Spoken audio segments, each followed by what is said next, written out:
우리 앞뒤좌우로 성도의 교제 인사 나누겠습니다. 오늘도 변화됩시다. 시작. 오늘도 변화됩시다.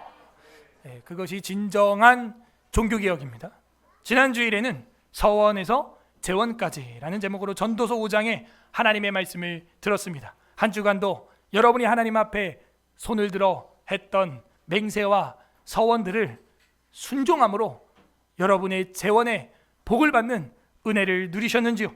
오늘은 종교개혁과 주일이라는 제목으로 강해 설교를 잠시 멈추고 주제 설교로, 그것도 원고 설교로 하나님 말씀을 선포하고자 합니다.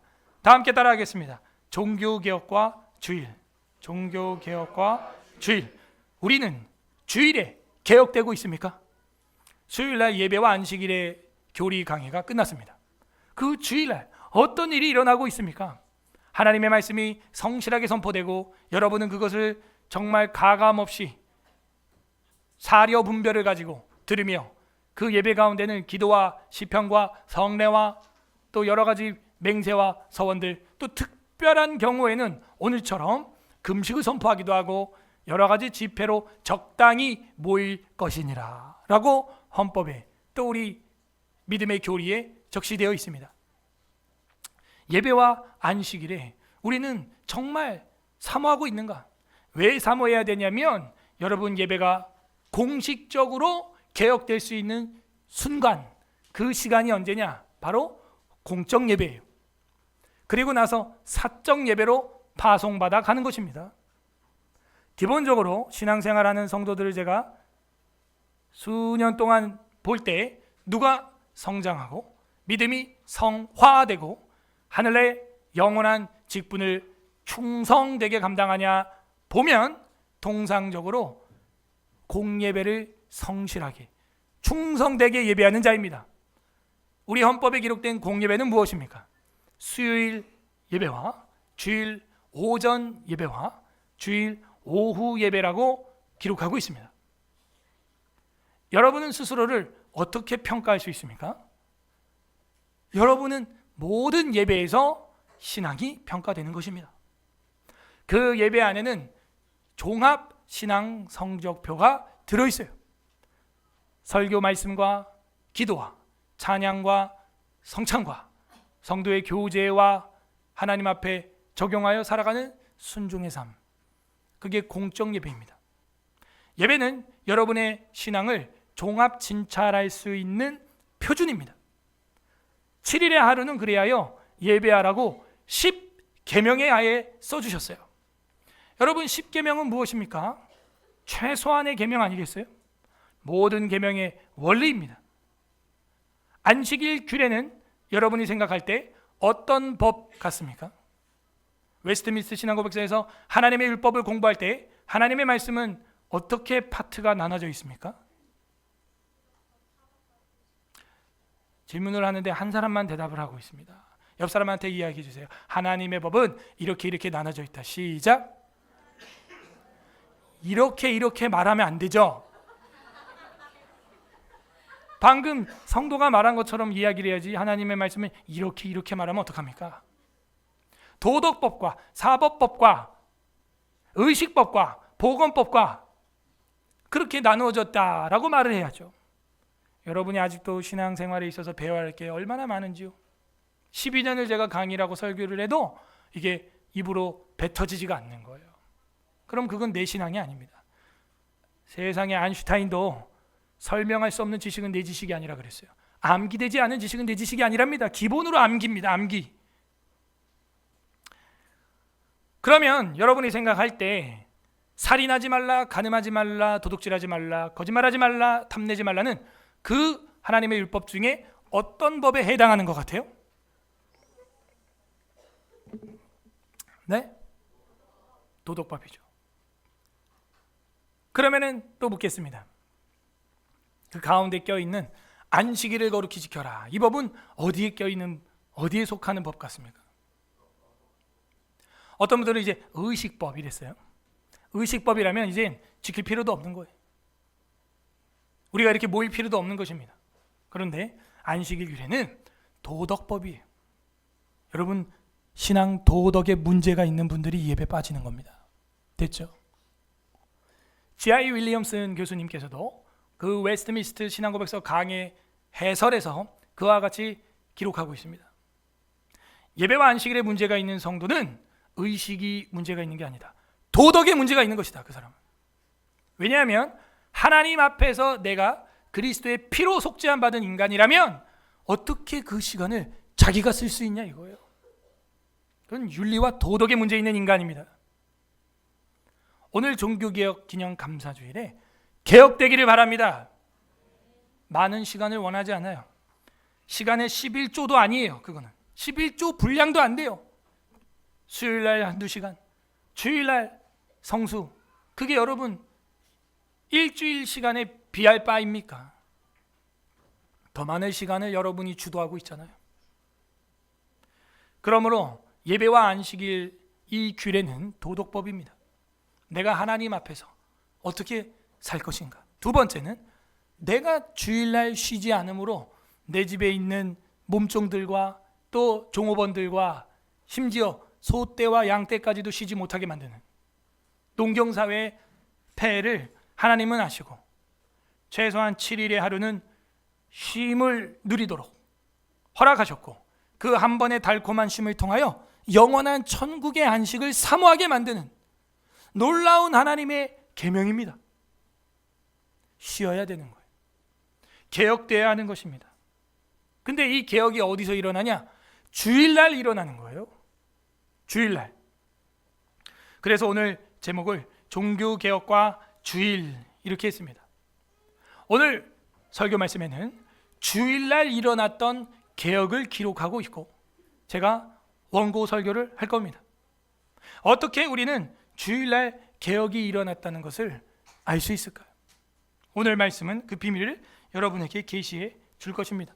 부디 오늘 말씀을 통하여 우리의 삶이 하나님 앞에 나오는 이 주일 첫날입니다. 첫날. 마지막 날이 아니에요. 월화수목금토일이 아니에요. 세상 달력을 봐도 일, 주, 월화수목금토 이렇게 되어 있습니다. 첫날 먼저 개혁되고 남은 6일을 살아가는 개혁된 우리 서울예사라교회 성도들이 되기를 주님의 이름으로 소망합니다. 아멘.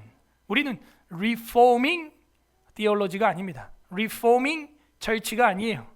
리폼드 디올로지, 리폼드 철치입니다. 된이에요. 된. 이미 개혁됐습니다. 그런데 나는 왜 안 돼 있지? 이런 질문이 생기는 분들은 단순해요. 개혁된에 동참하지 않았기 때문이죠. 이미 1517년 이후로 개혁이 됐어요. 그 개혁된 것들이 뭐냐? 바로 우리는 성경이에요. 개혁주의가 무엇입니까? 개혁교회가 뭐고 개혁신학이 뭐예요 도대체? 여기 물어보면 대답을 하는 게 예의입니다. 여러분, 성경으로 신앙생활하는 거, 그게 개혁신앙이에요. 개혁교회가 뭐예요? 성경대로 교회를 이끌어가는 거, 그게 개혁교회예요. 개혁주의가 뭡니까? 성경대로 삼라만상을 분별하고 살아가는 것, 그게 개혁주의입니다. 성경주의죠. 옆 사람한테 설명하세요. 시작. 개혁주의, 개혁교회, 개혁신앙이 무엇입니까?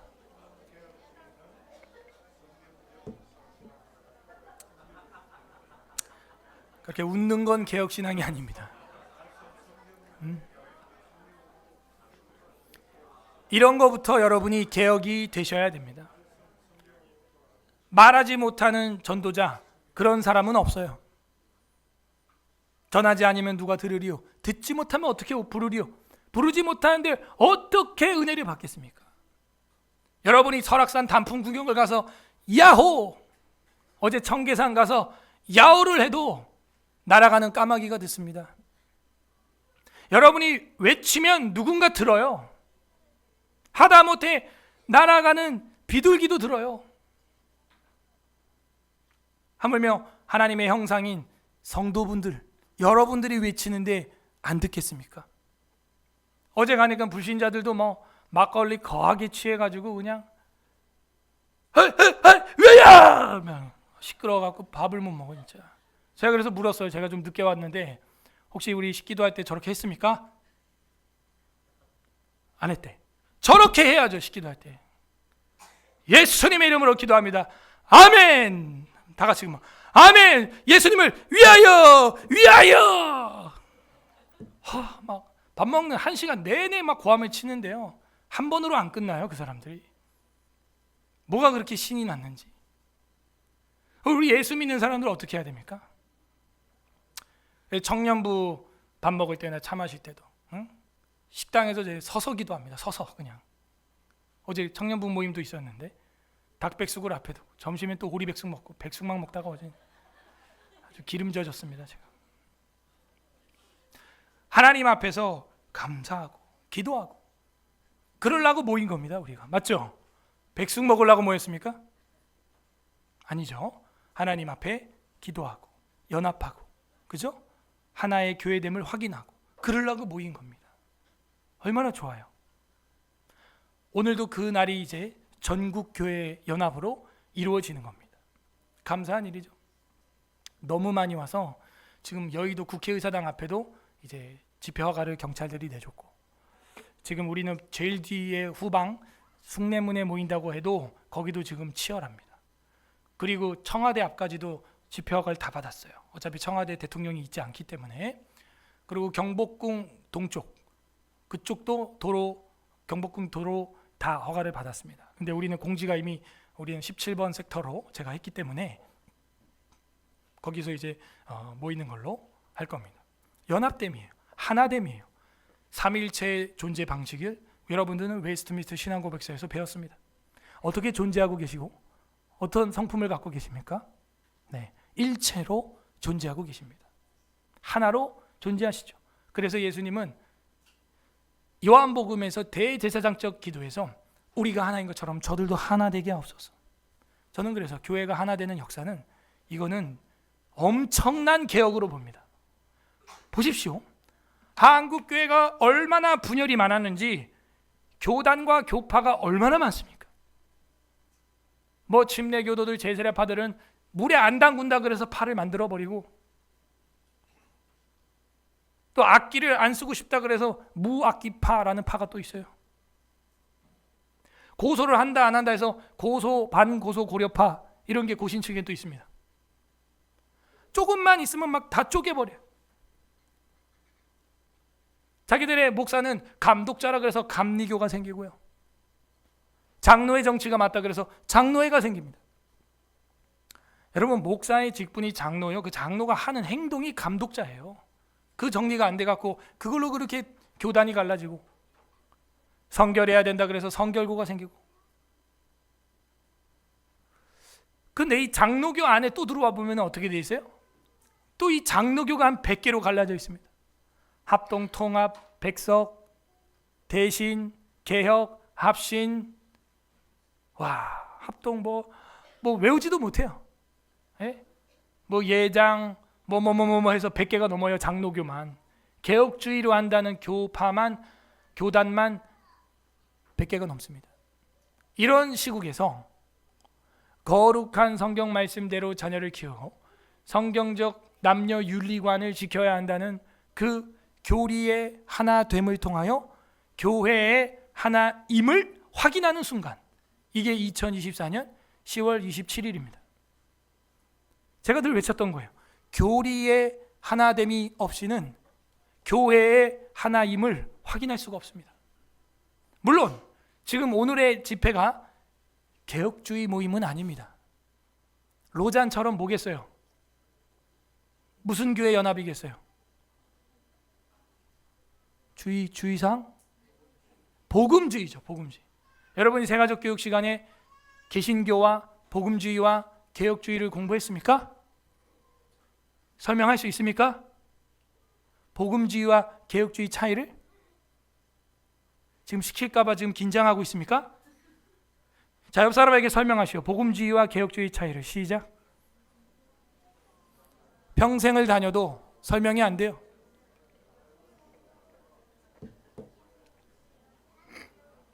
세가족 교육 다시 들어야 됩니다. 복음주의 교회는 예수를 구세주로 믿는 것과 성경이 정확무함을 믿고 하나님 앞에서 살아가는 신앙인들입니다. 개혁주의 신앙인들은 그건 기본이고 파이브 솔라와 튤립 교리를 믿고 있는 거예요. 간단하죠. 그러면 또 튤립이 꽃인 줄 알고 화원으로 뛰어갑니다. 그 얘기가 아니에요. 토탈 디프레비티부터 해가지고 하나님의 그 인도하심, 불가항력적인 은혜까지 믿는 것을 말하고 있는 겁니다. 개혁주의 대회가 아닙니다. 그런데 감사한 게 뭐예요? 개혁주의 교단인 우리 합동측 교회가 앞장서서 이 일을 리드하고 있다는 거예요. 로잔 대회에 우리가 참여해야 된다는 이유도 저는 그거였어요. 그들의 그 선언문에 동의한다는 얘기가 아니라 개혁주의자들이 들어가서 선언문을 바꿔버려야죠. 맞아요? 멍하니 있다가 또 하나의 교회 단체를 혼합주의로 버리지 마시고, 이런 대회가 있을 때도 적극적으로 개혁주의 교회가 노른자로 들어가야 될 거 아닙니까? 감사하게도 제일 보수교단이라는 고신 측에 우리 소년보 목사님이 그걸 주도하셨고, 그리고 사랑의 교회 오정현 목사님한테 도움을 청하는 바람에 우리 합동 측에서 제일 큰 교회인 사랑의 교회가 이 일을 모두 총괄하게 되었습니다. 너무 감사해요. 감사한 거예요. 그 부분은 뭐 대형 교회가 다 잘못하는 게 아닙니다. 또 이럴 때 또 쓰라고 하나님이 에스더를 왕비를 만든 것처럼 그렇게 대형 교회를 만들어 놓은 거이며 이렇게 쓰는 겁니다. 사용당하는 겁니다. 종교개혁 당시에는 주된 저항의 형태가 국가 권력과 교회 권위에 도전하는 방식으로 전개되었습니다. 국가 권력과 그죠? 그들의 권위에 대해서 도전하는 방식으로 저항으로 일어난 거예요. 그래서 이 저항이라고 하는 말이 영어로 프로테스트예요. 그래서 이 프로테스트, 프로가 붙으면 뭐예요? 대충 알죠? 뭐만 앞에입니다. 그 테스트가 뒤에 붙어 있단 말이에요. 뭐예요? 그죠? 그런 시험과 시련을 앞서가는 거예요. 우리는 그 앞에 당당히 서가는 거예요. 아멘? 여러분 담임 목사님을 어떻게 보고 있어요? 그게 맞죠? 저항하는 게 맞죠? 앞서서 저항하는 게 맞죠? 통찰력이 있어야죠? 그리고 한국교회 예배 모범을 제시해야죠? 전 그게 맞다고 봐요. 그러지 않으면 그건 개혁주의 아닙니다. 종교개혁 아니에요. 그런 사람들을 개신교도라고 할 때 영어로 프로테스탄트라고 하는 것입니다. 스스로에게 여러분 질문해 보세요. 나는 프로테스탄트인가? 연어가 물결 따라 흘러가면 그건 죽은 연어예요. 물결을 거슬러 저항하여 올라가면 이건 살아있는 연어요, 생육하고 번성할 연어인 것입니다. 여러분, 우리의 신앙이 세상 사조에 그냥 두리둥실 떠내려간다면 죽은 연어예요. 죽은 신앙이에요. 여러분, 연어가 얼만큼 거슬러 올라가는 줄 아세요? 동물의 왕국 보셨죠? 이 뚝으로 인해서 물과 물이 단층이 생긴 그런 강가 있잖아요. 뚝 때문에 절벽처럼 그거를 점프해요. 점프해서 올라가요. 거슬러 올라가는데 그 물살이, 계곡물의 물살이 여러분 얼마나 셉니까? 우리 종아리까지만 오는 그런 계곡 물살은요, 그냥 남자 사람들도 막 쓰러져요. 그거를 점프해서 거슬르는데 이 물고기가 만약에 점프해서 위에서 폭포수처럼 쏟아지는 뚝에 만약에 머리가 딱 들어가기만 하잖아요. 그러면 물이 닿기만 하면 와, 거기서 막 움직여 흔들어 갖고 그걸 타고 올라갑니다. 그 정도예요. 그리고 알을 산란한 다음에 완전 방전돼서 번아웃돼서 죽어요. 그리고 그 시체가 막 너덜너덜 떠나디고 불곰들이 주워 먹고 막 이럽니다. 아니, 물고기 한 마리도 하나님이 이렇게 만들었습니다. 물고기 신앙으로 살아가는 우리는 어떻게 개혁해야 되겠어요? 여러분, 물고기 신앙인들 아니에요? 자동차에 뒤에 트렁크에 물고기 모양 스티커 붙여놓은 사람들 봤어요? 그게 헬라어로 뭐라고 써 있다고요? 이흐, 훔이에요. 훔.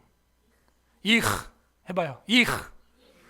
번데기 발음이에요. 그 뒤에는 this. 자, 연달아 합니다. 시작. 네, 가리비지 마시고요. 이흐 this. 악센트가 뒤에 있습니다. 이흐 this. 시작. 그게 한자 따면은 무슨 내용이라고 연결하면요? 이크 할 때 이오타. 이오타가 뭐예요? 이에수스. 그 다음에 이크 할 때 엑스죠. 엑스마스 들어봤어요? 엑스마스라 그래요? 그게 흐 발음이에요. 키.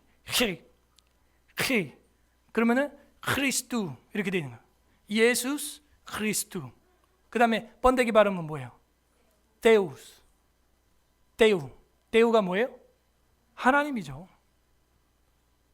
그분은 우리한테 그 아들 휘우 세우 구원자시다.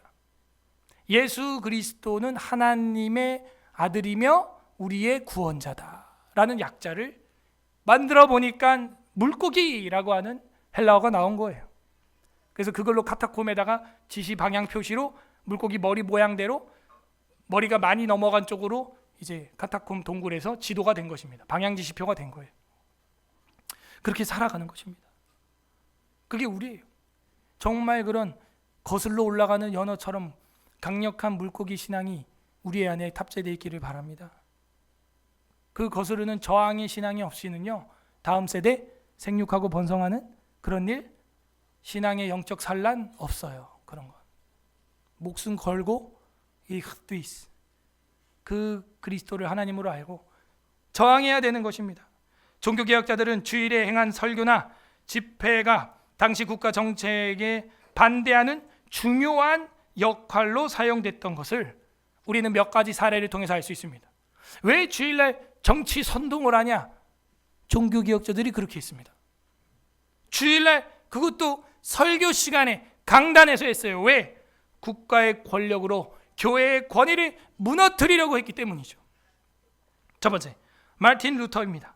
루터는 국가와 교회의 부패를 비판하면서 1517년 비텐베르크 성문에 95개 반박문을 붙였습니다. 루터는 공식적인 교황의 가르침과 국가의 정책을 주일 설교에 지속적으로 비판을 했습니다.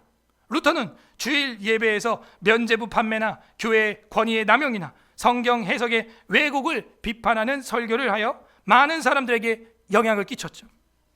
그의 주일 설교와 가르침이 종교적 사회적 변화를 일으키고 2024년까지 개혁교회를 이어오는 시작점이 되었습니다.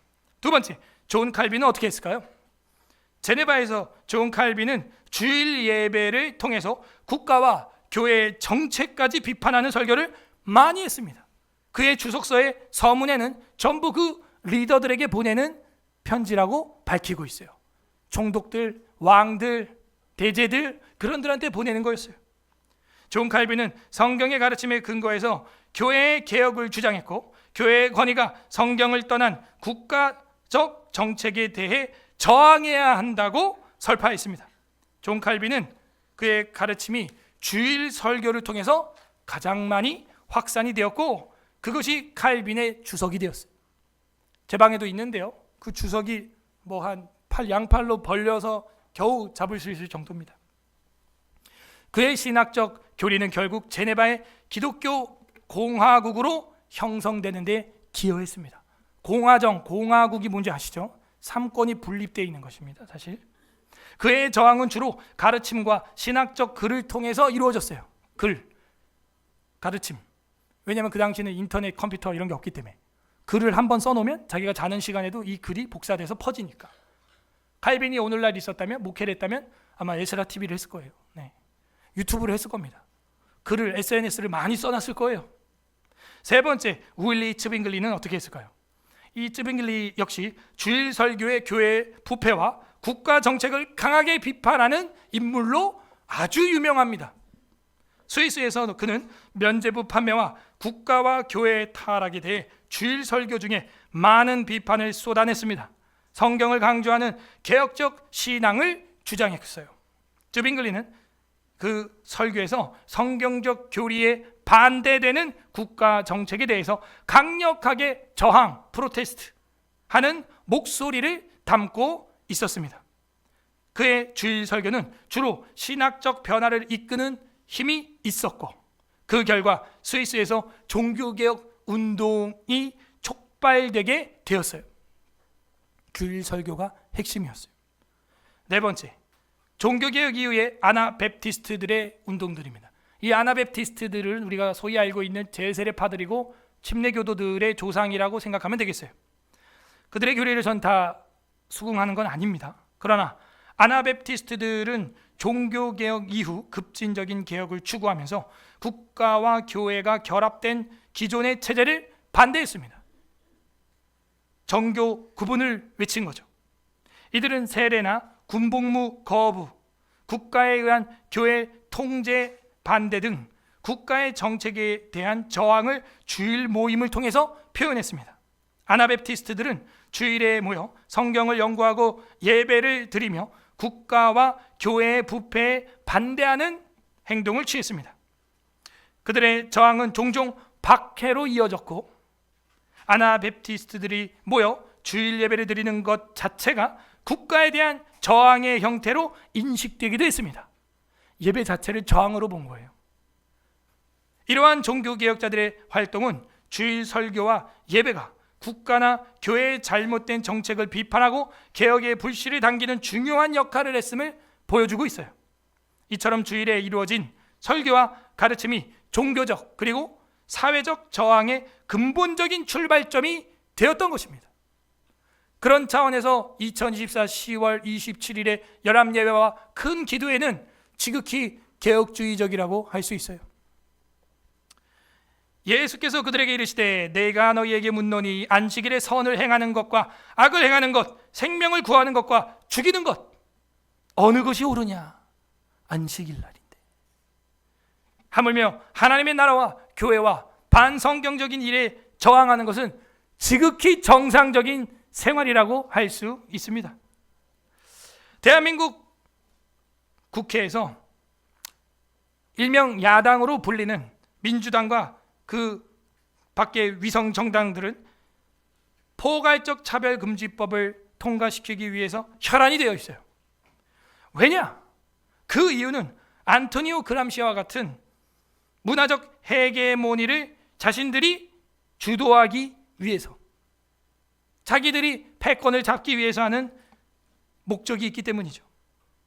왜냐하면 보수주의 싱크탱크의 구심축의 역할을 감당하고 있는 게 기독교라는 걸 알게 됐고, 그 건국 대통령의 정신도 기독교 성경책이라는 걸 그들이 알게 되었어요.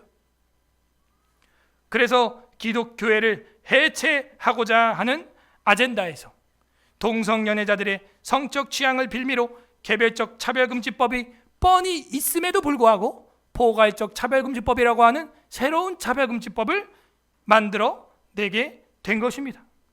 이걸 통하여 소수자들이라고 하는 동성연애자들을 보호할 수 있을지 모르지만 또 하나의 소수자들인 기독교인들은 역차별을 당하게 되는 상황이 되고, 이것이 아메리카 대륙과 유럽 대륙에서 이미 일어났던 일인 것입니다.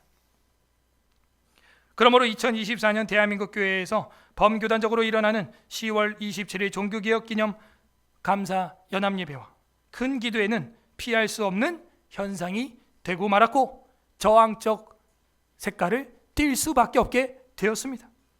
이를 두고 여러 가지 찬성과 반대와 우려의 목소리가 있겠지만 대다수의 기독교인들은 지지를 보내고 있어요. 그리고 몇 개의 예를 제가 들므로써 성경과 역사를 통해서 이런 모임들이 과연 합당한가 조명을 하고자 합니다. 먼저 기독교인들은 사회적 정치 참여와 시위 운동에 대해서 비난하는 의견에 대해 역사적으로 기독교회가 국가 정책에 저항하거나 시위하는 일이 있었는지 좀 더 살펴보겠습니다. 국가의 반성경적 반기독교적 가치관에 저항하며 데모, 시위를 일으킨 역사적인 사례들을 다음과 같이 말씀을 드리겠습니다. 첫 번째, 기독교와 시위에서 동독의 월요 시위라는 게 1989년도에 있었어요. 월요 시위, 월요일날 일어난 거죠. 동독의 공산 정권 하에서 기독교인들은 국가의 억압적인 통치와 반기독교적인 정책에 저항을 했습니다.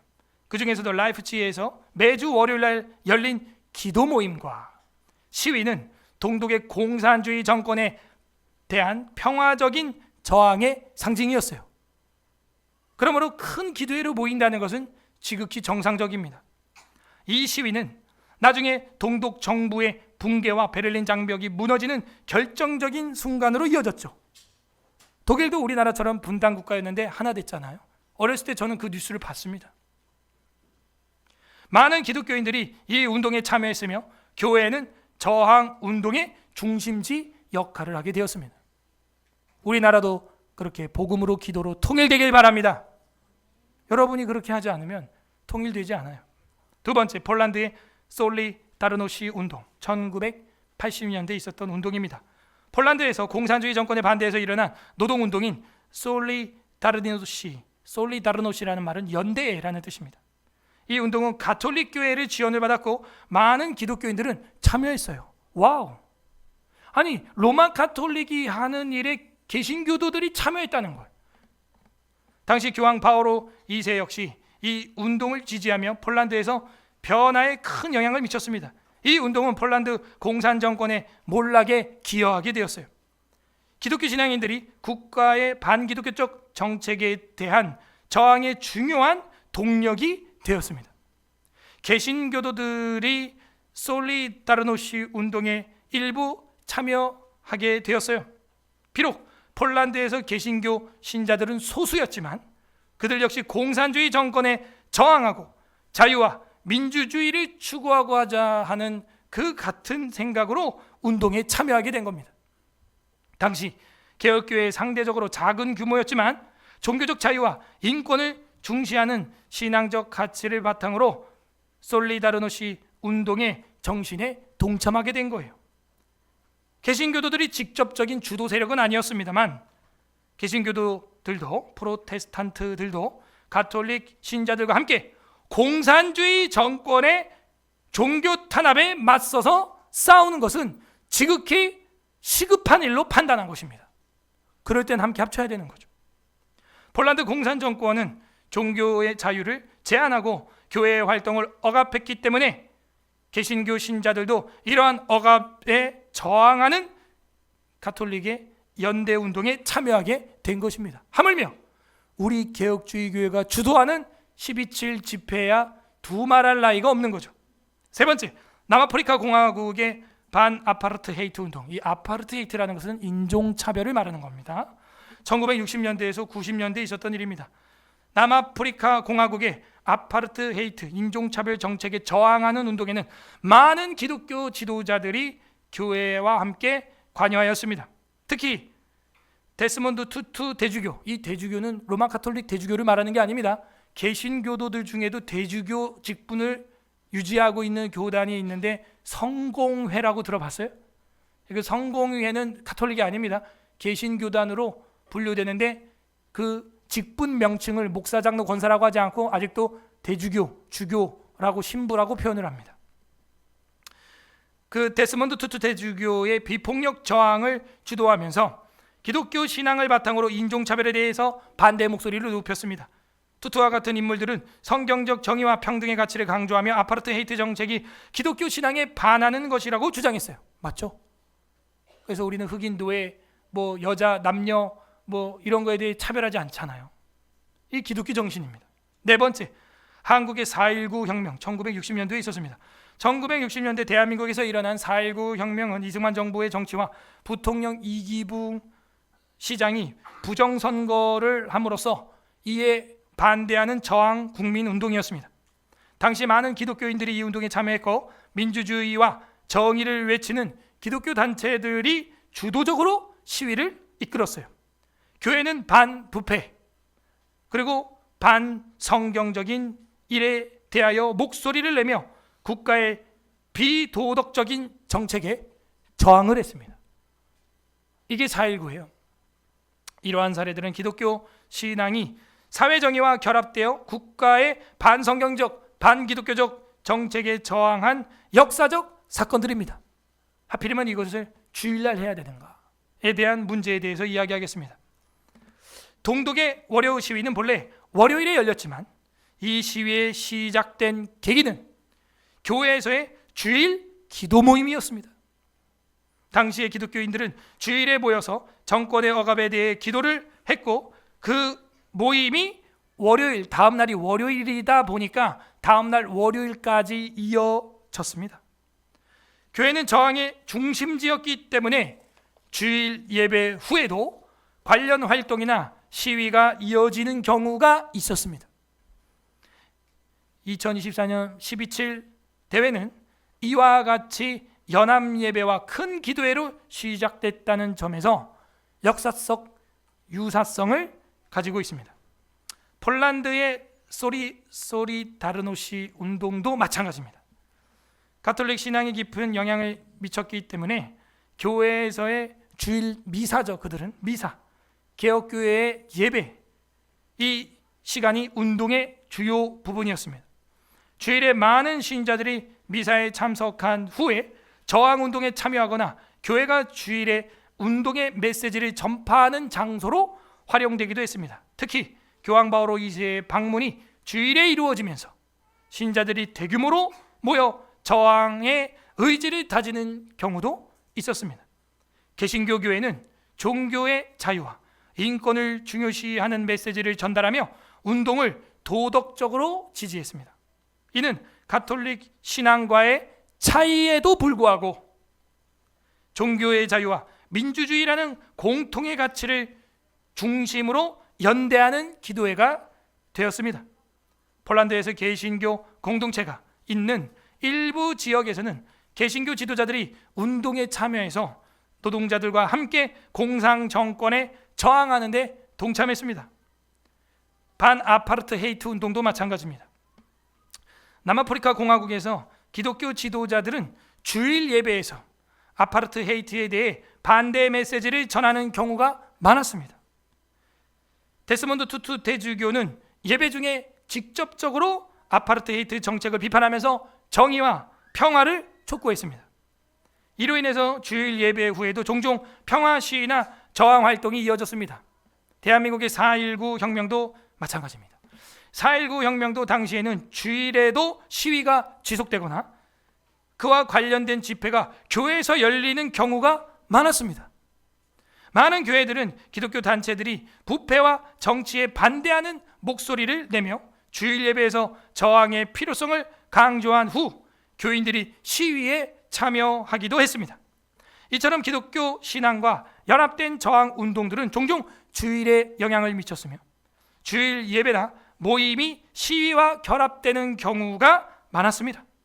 주일은 신앙적인 이유로도 중요한 날이었기 때문에 기독교인들이 이 날을 활용해 저항의 메시지를 전하고 행동으로 옮기는 경우가 빈번했습니다. 시간이 없어서 이 밖의 내용들은 다 제가 생략을 하겠습니다. 종교개혁 시대의 국가적 문제들 그리고 종교적 정책에 반대하여 일어난 대규모의 시위들은 종교와 정치의 얽힘과 복합 속에서 발생하는 것입니다. 정교 구분의 원칙을 무시하고 정치인들이 선을 넘었어요. 마치 사울이 번제를 자기가 드리겠다는 것이죠. 죽을 짓입니다. 이 시기 대부분의 저항은 개혁 설교나 문서 활동으로 이루어졌지만 오늘날은 유튜브로 이루어지고 있습니다. 일부 지역에서는 대규모 시위나 폭동들까지도 일어났습니다. 무력 충돌까지도 일어났어요. 주일에 이런 시위가 이어지는 경우는 드물었지만 주일 예배가 저항의 주요 모임으로 기능했으며 이를 통해서 저항의 분위기가 확산되기도 했습니다. 종교개혁 시대에 국가 저항에 반대해서 일어난 대규모 시위에 대해서 제가 또 사례들을 들어드리겠습니다. 첫 번째, 독일의 농민전쟁입니다. 한 번쯤은 들어보셨을 거고 제가 예전에 성경과 팬데믹 강의를 할 때 루터 시대 농민혁명에 대해서 잠깐 제가 설교를 했었습니다. 이것은 1517년 종교개혁 이후의 직후의 사건이므로 굉장히 의미가 큽니다. 1524년에서 1525년 동안에 일어났던 일이죠. 배경은 독일 농민전쟁은 종교개혁 초기 시기에 발생한 대규모 봉기 중의 하나입니다. 농민들은 루터의 종교개혁이 성경적 자유와 평등을 강조한다는 점에서 동의를 하고 이를 정치적 해방의 근거로 사용했습니다. 당시 농민들은 귀족과 성직자들의 착취와 억압에 반대해서 봉기를 했으며 루터의 개혁 사상에서 영감을 받았습니다. 이것이 주일과의 어떤 연관관계가 있냐? 독일의 농민전쟁은 종교개혁적 이상을 담고 있었기 때문에 농민들은 주일에 교회에서 모임을 갖고 토론을 하거나 저항의 의지를 다지곤 했습니다. 루터의 가르침에 영감을 받은 많은 농민들은 주일 예배에서 성경을 해석하며 사회적 불평등에 저항해야 한다는 메시지를 전달했습니다. 비록 루터 자신은 폭력적인 농민전쟁에 반대했지만 그의 사상은 농민들 사이에서 저항의 원동력이 되었고 주일 모임들은 저항을 조직하는 중요한 장이 되었습니다. 두 번째, 프랑스의 위그노라고 들어봤을 거예요. 그 위그노 전쟁이 1562년, 역시 이것도 종교개혁 이후 직후입니다. 배경은 프랑스에서 일어난 위그노 전쟁은 가톨릭과 개신교, 칼빈주의를 따르는 위그노들 간의 종교 전쟁이었습니다. 프랑스 왕실은 가톨릭 신앙을 강제로 주입하려고 했습니다. 이에 반대하는 개신교도들은 군사적 저항을 포함한 여러 가지 방식으로 반대를 했습니다. 이 전쟁은 수십 년간 프랑스 사회에 혼란으로 빠뜨렸고 종교적 박해로 이어지는 원인이 되었습니다.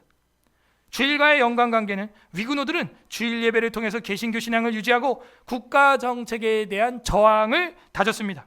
주일은 단순한 종교적 예배를 드리는 날뿐만이 아니라 저항의 상징이 되었고 주일에 모이는 개신교도들은 왕실의 가톨릭 정책을 비판하고 저항 운동을 조직하는 논의를 하게 되었습니다. 위그노 전쟁 중 여러 저항 활동이 주일 예배 이후에 모임을 통해서 강화되었고 이는 위그노들이 프랑스 내에서 계속 저항할 수 있는 힘을 제공하게 되었습니다. 세 번째, 스위스 취리에서 있었던 성상 파괴 운동. 마치 기드온이 바알 신상을 파괴한 것처럼 급진적으로 일어났습니다. 1523년에서 25년까지 이어진 성상 파괴 운동이라는 게 있었어요. 스위스 취리에서 울리 쯔빙글리가 주도한 성상 파괴 운동은 종교개혁의 급진적인 면모를 보여주고 있습니다. 쯔빙글리의 설교와 가르침을 통해서 개혁적인 성경 해석이 강조되었고 그 결과 가톨릭 교회의 성상 숭배에 대한 강한 반발이 일어났습니다. 이 운동은 대규모로 진행되었고 교회에서 가톨릭 성상을 파괴하는 행동으로 이어졌습니다. 우상 타파를 하게 된 것이죠. 주일 예배는 쯔빙글리의 설교와 개혁적인 신앙교육으로 이루어지는 중요한 시간이었습니다. 이 시기에 주일 설교를 통해 성경적 해석이 강조되었고 성상 파괴의 정당성이 설파되었습니다. 주일에 모인 개신교 신자들이 교회에서 성상에 대해 반대 의지를 표명하였고 성상 파괴 운동에 참여하는 계기가 되었으며 성상 파괴가 주일날 일어나는 경우도 있었습니다. 네 번째, 스코틀랜드의 개신교의 반란, 1559년도에 있었습니다. 스코틀랜드의 메리 여왕, 피에 메리라고 하는 여자죠. 그 여왕과 가톨릭 정책에 반대하여 일어난 개신교의 반란은 스코틀랜드의 종교개혁을 이끄는 중요한 사건이었습니다. 존 낙스를 중심으로 한 개신교도들은 가톨릭 미사와 메리 여왕의 통치에 반대하여 프로테스트, 저항했습니다. 특히 1559년 낙스가 세인트 존스 교회에서 설교한 후 개신교 신자들은 교회를 점령하고 가톨릭 성물들을 파괴하게 되었습니다. 그래서 피에 메리 여왕은 수만의 군대보다 존 낙스의 기도가 더 무섭다라는 말을 하게 되었죠. 이 반란은 주일에 낙스의 설교가 있은 후에 촉발되었습니다. 낙스의 주일 설교에서 가톨릭 교회가 국가 정책에 대해 강력히 비판을 가했으며 이 설교가 반란의 도화선이 되었습니다. 주일 설교 후에 성도들은 즉각적으로 행동에 나서 성물 파괴를 진행했으며 이는 종교개혁의 중요한 전환점이 되었습니다. 이 사건은 주일 예배가 단순한 종교 행위를 넘어서 저항의 실질적인 활동으로 이어지는 대표적인 사례라고 할 수 있습니다. 오늘 12.7 우리가 파괴해야 될 우상과 성상은 포괄적 차별 금지법인 것입니다. 다섯 번째, 스페인과 저지대 국가 네덜란드의 80년 전쟁. 1568년 종교개혁 이후 직후입니다. 1648년까지 80년간 전쟁을 치렀어요. 네덜란드의 스페인의 가톨릭 네덜란드에서 있었던 일입니다. 화란이라고 우리가 명명했던 그 화란에 스페인의 가톨릭 통치에 저항하여 일어난 80년 전쟁은 종교적 정치적 저항이 결합된 장기적인 투쟁이었습니다. 스페인은 네덜란드의 가톨릭 정책을 강요했고 네덜란드의 칼빈주의자들은 개신교들은 이에 맞서서 싸웠습니다. 그걸 저항이라고 하는 것이죠. 이 전쟁은 네덜란드의 독립과 개신교 신자의 신앙의 자유를 확보하는 계기가 되었습니다. 네덜란드의 개신교 신자들은 주일날 모여서 예배를 드리며 저항의 의지를 다졌고 비밀리에 주일 예배가 열리는 경우도 많았어요. 우리가 다니엘 수련원에서 숨어서 코로나 기간에 예배를 드렸던 비밀리에 지켜졌던 공예배처럼 이 예배는 단순한 신앙의 행위가 아니라 스페인의 가톨릭 통치에 대한 저항의 상징이었습니다. 또한 주일 예배 이후 정치적 논의나 저항 계획이 세워지는 경우도 많았으며 주일 모임은 저항 세력을 결집시키는 중요한 기회가 되었습니다. 정치 이야기를 왜 해야만 안 됩니까? 정치 영역에도 하나님의 나라가 임하기를 바랍니다. 결론적으로 종교개혁 시대 대규모 시위들은 주로 종교적 박해에 대한 반발에서 비롯되었으며 주일은 이러한 저항의 중요한 기반이 된 것입니다. 동성연애자들이 남자끼리 결혼을 하든 성관계를 하든 우린 신경 쓰지 않아요. 마음대로 하시라고. 그런데 왜 거꾸로 법을 만들어서 기독교인들의 자유를 침해하냐 이거예요. 주일에 교회에서 모여서 예배를 드리거나 설교하는 것은 단순한 종교적 행위를 뛰어넘어 국가 정책에 대한 강력한 저항의 의지가 되었습니다. 2024년 10월 27일 종교개혁 연합예배는 이와 같은 역사적 맥락으로 보아야 할 것입니다. 주일 성수를 거론하는 사람들에게 저는 다음과 같이 말합니다. 2020년부터 있었던 코로나 기간에 정부의 강압으로 말미암아 2년 넘게 예배당 문을 셧다운하고 비대면 예배라는 핑계로 컴퓨터 모니터 앞에서 아무런 저항 없이 앉아 있었던 한국교회와 목회자들은 성수주일이라는 핑계를 댈 수 있는지 스스로에게 자문하고 지방 땅끝에서도 버스 안에서 예배하면서 올라오는 성도들을 격려하지는 못할지언정 그들을 정죄하는 행동은 중단해야 되는 것입니다. 20년부터 3년까지 코로나 기간에 TV 모니터 앞에 집에서 잠옷바람에 앉아 있었으면서 오늘 연합 예배와 큰 기도회로 모이는데 성수주일에 문제가 있어? 가증스러운 소리를 하고 있는 거예요. 여러분은 담대하십시오. 여러분은 성수주일을 해왔고 오늘도 할 것입니다.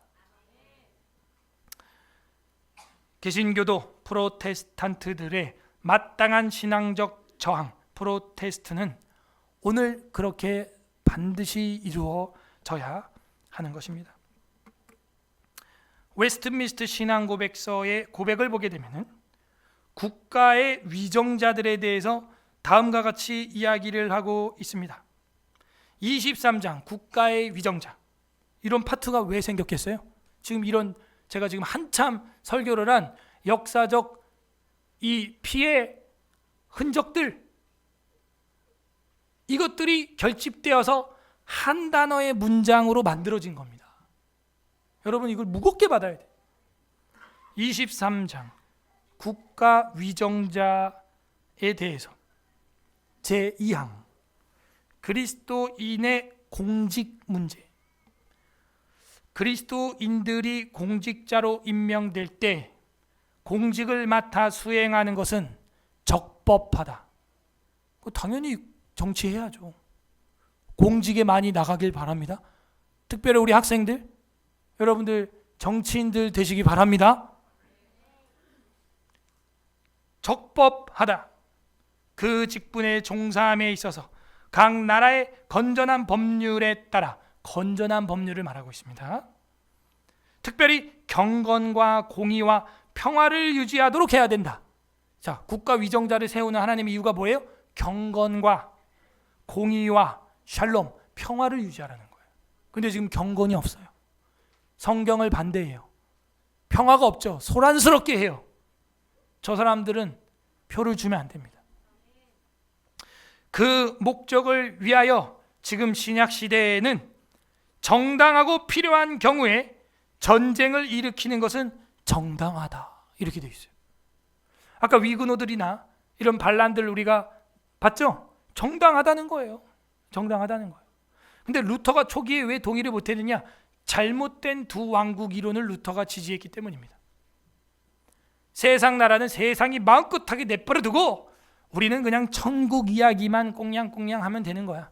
그랬는데 농사 짓던 장로님이 삽 들고 나가는 거 보면서 충격에 빠진 거죠, 나중에.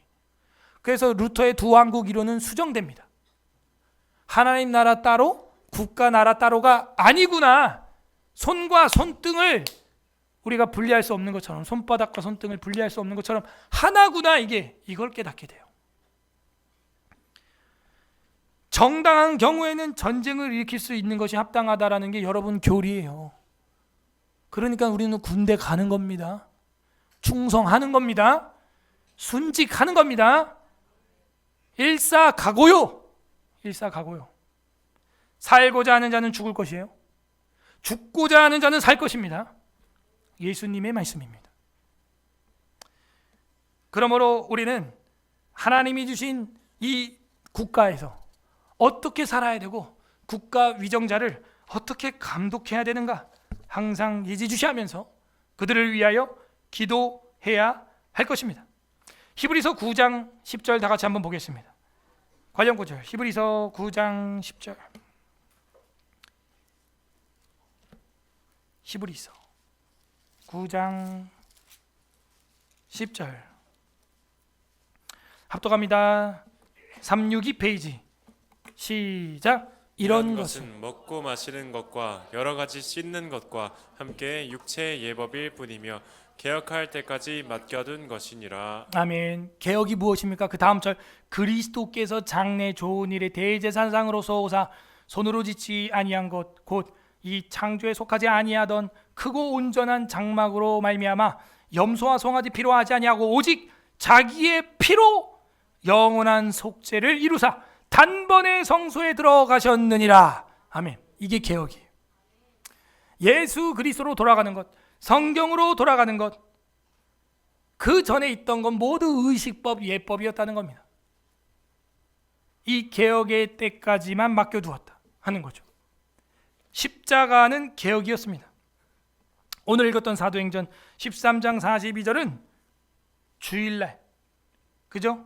그리고 그들이 여겼던 안식의 날, 모였던 초대교회 성도들의 발자취를 보여주고 있어요. 다음 안식일에도 이 말씀을 하라. 바울이 유대인들을 전도하기 위하여 안식일날 회당에 들어갔습니다. 그래서 그들에게 매주 말씀을 선포했어요. 개혁을 외쳤죠. 그래서 기독교인으로 변화시켰습니다. 그리고 그 사람들은 그 다음날 안식일 다음날 또 모여서 떡을 떼고 함께 예배를 드렸죠. 주일날 역사가 일어나는 거예요. 안식의 때 역사가 일어나는 것입니다. 그 안식은 바로 십자가로 완성되었고 개혁의 때는 예수 그리스도께서 이제 오사 황소나 염소나 어린 양이나 비둘기의 피로 하지 아니하고 자신의 피로써 사신 교회를 지키고 그리고 그 교회를 위하여 사도들을 세우사 하나님의 계명을 말씀 성경책으로 전수하면서 일어나게 된 것입니다. 예수 그리스도는 그러므로 최초의 종교 개혁자였습니다. 하늘에서 오신 천국의 종교 개혁자였어요. 회개하라, 천국이 가까웠느니라. 독사의 자식들아, 회개하라, 개혁을 외치셨습니다. 부디 오늘 종교개혁 507주년을 맞은 서울에스라교회 성도 여러분, 세상의 소리와 사람의 눈치를 보지 마시고 잘못된 교리와 신학을 전파하는 진보적인 학자들의 말을 듣지 마시고 오직 하나님의 말씀의 진리와 교리를 따라 죽도록 충성하는 종교개혁자들 되시기를 주님의 이름으로 소망합니다. 아멘. 우리는 주일에 개혁되고 있습니까? 말씀을 생각하면서 우리 찬양 하나 하겠습니다. 우리에게 소원이 하나 있네. 진정 이 땅의 교회가 되고 예배가 될 수 있도록 기도하는 마음으로 여러분의 소원을 찬양하시기 바랍니다.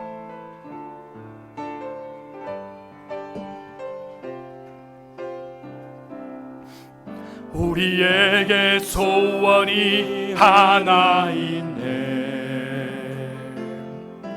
주님 다시 오실 그날까지 우리 가슴에 새긴 주의 십자가 사랑 나의 교회를 사랑케 하네. 주의 교회를 향한 우리 마음 희생과 포기와 가난과 고난 하물며 죽음조차 우릴 막을 수 아멘. 우리 교회는 이 땅의 힘 교회를 교회 되게 예배 되게 우리 사용하소서. 진정한 부흥의 날 오늘 임하도록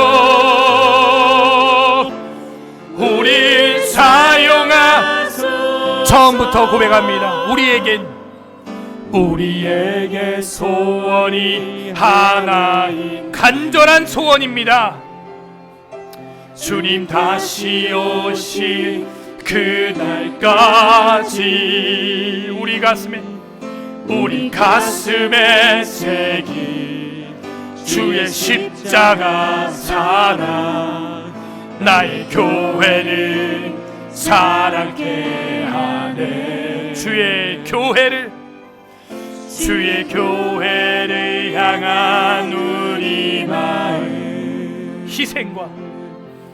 희생과 포기와 가난과 고난 하물며 죽음조차 우릴 막을 수 없네. 우리 교회는 이 땅의 희망 교회 되게 예배 되게 우리 사용하소서. 진정한 부흥의 날 오늘 임하도록 우리 교회를 교회 되게 예배 되게 우리를 사용하소서. 진정한 부흥의 날 오늘 임하도록 우리 사용하소서. 성령 안에 예배하리라. 목숨 걸고 성령 안에 예배하리라. 자유의 마음으로 사랑으로 사역하리라. 사랑으로 사역하리라. 교회는 생명이니